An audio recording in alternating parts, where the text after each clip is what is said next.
feel like the pandemic has really showed us who our real friends are, like who Ay, are friends totoo. who are just like fair weather friends. Hello, supers! Welcome back to Paano ba to? And for this episode, let us talk about friendships and how we can all be a better friend. Grabe talaga yung impact ng lockdown na to sa ating relationships. And so, paano nga ba mag-maintain ng friendships sa pandemyang ito? I invited YouTuber Benedict and entrepreneur Kristian Somera from the podcast Growing Up with Ben and Kris. And like us, syempre, they're also trying to figure out this whole growing up thing. And so I hope you enjoy this conversation. Hey, welcome to Paano ba to? Ben and Kris. Yeah! Hey, I'm so So excited to be here. excited! I'm so excited to have you guys finally. And of course, our topic is very much related to what you also talk about on the podcast. And one of the most common questions that I get or struggles, challenges is paano ba mag-maintain ng friendship ngayong Mm. pandemya? Mm-mm. How long have you two been friends? 3 years, right? 3 years. Parang hindi ka sure, Chris. Kasi parang medyo plastikan yung first year. Na joke lang. Oo eh. Fairly recently. 3 years, yes. So if you say you've been friends for 3 years, that would mean more than half of it has been spent Yes. virtually, Yes, right? definitely. So Yes. I am sure that you feel this also with your groups of friends that the nakakapagod din tong Zoom na to, video call, and iba pa rin yung physically seeing, hanging out, laughing, Yes. eating with your Yes, friends. yes. How have you maintained your friendships? Go ahead, Ben. Ako, we always make sure na kapag ka nag-meet kami, prepared kami. In a sense na alam namin kung ano yung pag-uusapan namin, ganun, even if through Zoom. And I think with updating each other sa personal lives naman, we get to know each other better. Kahit hindi kami physically together, kahit nag-heart to heart kami, mas nagiging deep yung relationship namin. Para sa akin, hindi ko rin sure kay Chris kung deep yung relationship namin eh. Kasi nakalimutan niya yung years. So do you mean to say, Ben, that despite the distance, the physical distance, that you still keep in touch a lot with your friends and update them with, I guess, life milestones, life changes? Yes, and not only milestone, I feel like during the quarantine, I became more vulnerable because siguro sobrang confined ako in one space during the quarantine. Like my mental health actually was different compared to before because I'm vulnerable. I am yearning for more love from other people. And because gusto ko ng love, binibigay ko din yung love na kaya kong mabigay during this vulnerable state. Parang pinakita ko sa lahat, marupok ako ngayon. Grabe naman yung marupok. Fragile. I think all of us have gone Fragile. through this fragile phase during the pandemic. Parang on and off siya, no? Yes, True. yes. How about you, Chris? How have you maintained your friendships? In my case, parang because of the pandemic, because of how it forced us to live a certain way, parang nagkaroon tayo ng, I developed new love languages towards my friends, so to speak. Like Mm. before, of course, you hang out, you have fun, you do things together. But now there are small things that you can do to show them that you care. You send stuff to your friends, you send care packages. And also, nabasa ko somewhere na love language na rin daw ngayon kasi mas madalas ngayon yung when you see something, when you see a funny meme or you see a funny TikTok, you send it to your friend and they say that you should take that to mean as though an expression of love. So, oh, this is something funny. I thought you'd enjoy it. So you spend time sending it to them. And so in a lot of ways, I feel like I became very creative in expressing my love, especially because we can't physically be together. We can't do the same things that we used to do and we used to enjoy. So yeah, I became very creative. Grabe yung pandemic, no? Gumawa na siya ng sarili niyang love language. I feel like. Dumagdag. Yeah, definitely. Well, actually, I am able to relate to that because I don't believe I've given as much care packages or personalized cakes or treats. For example, I had a friend who wasn't feeling so well and alam ko, ramdam ko na hindi pa niya kaya pag-usapan. So, Mhm. I just sent a bit of something to, I guess, make them feel nga na I'm here if you need anyone without actually Yes. saying it.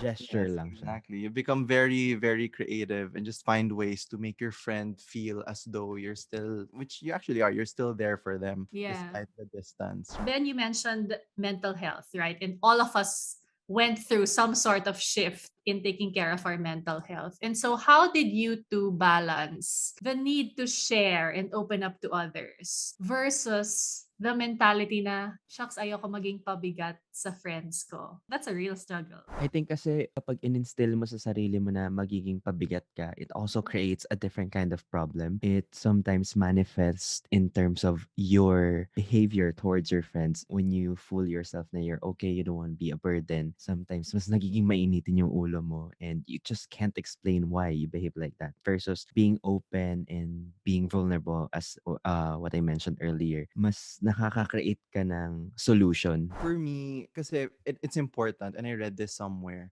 na for you to be able to be a friend to others, you have to be a good friend to yourself first. You have to be in the right headspace to show up for your friends and be there for them when they need you. I feel like the pandemic has really showed us who our real friends are, like who Ay, are friends who totoo. are just like fair weather friends. That's actually one way of looking at it. You're able to weed out your fair weather friends and your friends who are really there for you, like whether you're in good shape or in bad shape. And that will make it easier for you to open up to them because you know who's there, who stayed, and who is actually interested enough to know if you're doing well or not. It's really good to be vulnerable to your friends. Actually, perfect that you mentioned that because that was another question that I had.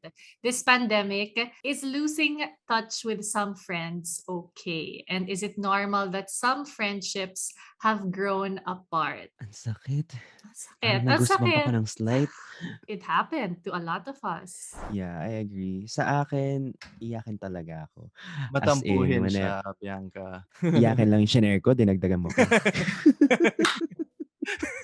Iyakin ako whenever I feel like my efforts are not reciprocated. Talagang dinadamdam ko siya. Iniisip ko, am I not a good friend? Are we growing apart? But then sometimes you just realize na it's okay that some friendships talaga won't last because that's just the reality. It's not like the other person sinadya ka niyang i-hurt or something. It's just doesn't work anymore. And with the pandemic, mas nagiging kita mo kung anong friendship yung nag-work, anong friendship yung hindi in a different light. Kasi ngayon lang tayo nagkaroon ng pandemic, 'di ba? I think it's okay. I agree with what you said. It's really natural naman na some you lose touch with some of your friends and that's okay. Ibig sabihin they're really not meant to be in your life maybe. Maybe they're ano lang, they're passing through lang. They're just for you to learn from. There's nothing wrong with that. You just need to focus on the friends that did stay and the friends that you still have and you have to really nurture that because even amid all this craziness, you were able to weather it together. So it only fortified your friendship. That's the kind of friendship that you would want to keep, right? Yeah, Yeah. And to add to absolutely. that, ay hindi pa tapos, thesis. Oral exam, oo. Thesis statement. Go ahead. Hindi lahat ng friendship na hindi naglalas, ibig sabihin, enemies kayo.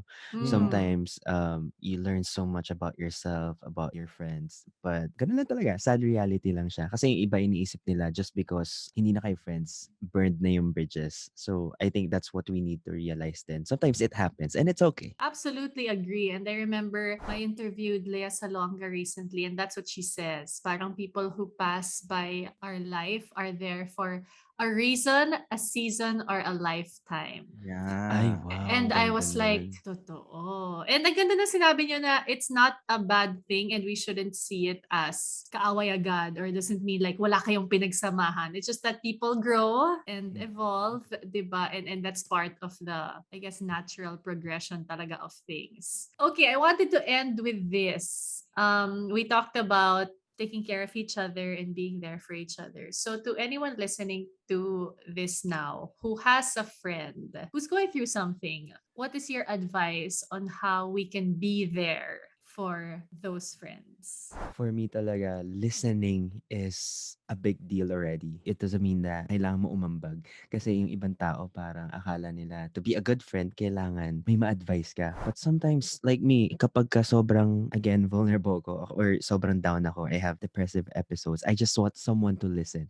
I just want to know that someone is present and someone can hear me. And sobrang big deal nun kapagka nalalaman ko na nage-gets nung ibang tao yung nararamdaman ko or yung pinagdadaanan ko. So I try my best to be that kind of person. And I hope if you have a friend na may pinagdadaanan, you just listen and not judge. Yeah. That's beautiful. You're right in listening. I remember I listened to a podcast recently. I think it was Brene Brown. Tapos her guest said that you can ask naman, do you just need me to listen? Do you need me to do something for you? Or do you need me to give advice? Oh. And most often than not, the person would just say, I just need you to listen. Wow. So you're Pwede right. palang gawin yun. Yeah. What do you Option want A, from B, me? C. Pili ka lang isa. Yeah, that's How about you, Chris? How can you be there for someone? like what I keep saying kanina. First, you have to ensure that you're in the right headspace. So take care of yourself first so that you can be a good friend for your friends. And also, if you really want to maintain the friendship, then you have to have the intention to maintain the friendship. You can't expect it to not die out kung wala kang gagawin. And I know there are friends na sinasabi nila na even if you don't see them and it feels like no time has passed. Yeah, there are solid friendships like that with solid foundations, but there are also other friends that you want to keep, especially new friendships. It's important to have the intention and to exert the effort to actually do something to maintain it. Like yung sinabi, simple things like what Bianca does. Mag-send ka ng meme. Oh, I remember doing this. Remember when Oo. we did this? Or send something, or invite them for an inuman session, or things that you can do online, or start a podcast with them. There are so many things. You just have to be very adaptable and you have to be very creative, because as long as you have the intention and you exert enough effort, you can make it work. Yeah, absolutely. And I think like you said, we can't expect things to just go well naturally for all friendships, because it just like any relationship, it needs care, it needs attention. And so, kahit na mahirap minsan, effortan natin, guys. Maraming salamat, Ben and Chris. Thank you so Yay! Thank you so much. much, We Bianca, for made having it! us. So remember, find your love language for your friends. And sometimes the best thing we can do is really just to listen. I would love to hear what you think about this episode. Please leave a comment. You can also DM me at I am Super Bianca, or you can join our community of supers, the Paano Ba To Kumustahan group, our private Facebook group. And of course, the full conversation with Ben and Chris, where they answer more of your questions, will be up on the podcast, Paano Ba To, the podcast, a Spotify exclusive. Till our next episode, stay safe and stay well, supers!